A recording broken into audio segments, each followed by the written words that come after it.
Sa Indonesia, napili ni alias Shasha i-celebrate ang kanyang 27th birthday noong Mayo at 30.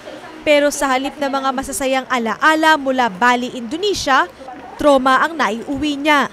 Katakot-takot na kahihiyan daw kasi ang inabot niya kasama ang kaibigan sa airport doon matapos silang paghinala ang mga drug mule. Nung nakita na Pinoy yung passport ko, Filipina passport, kinuha niya yung bag ko agad. Pinagpag niya yung bawat gamit ko. Tinanong niya, what's this for? What's this for? Sa mga toiletries. Tapos kinuha niya yung mga kamay namin.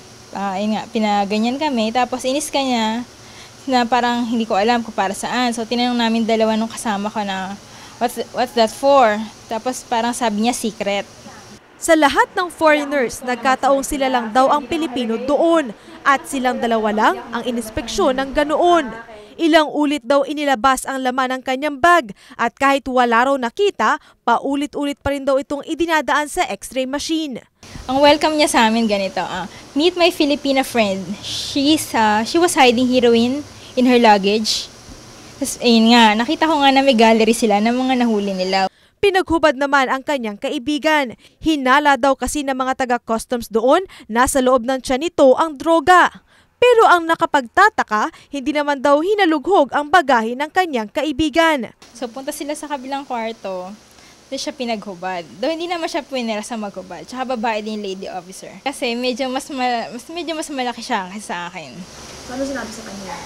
Na siya ngayon may drug sa katawan. Na yun nga, kasi nga mataba siya, na nakaka-offend na rin yung pagkakatanong sa kanya.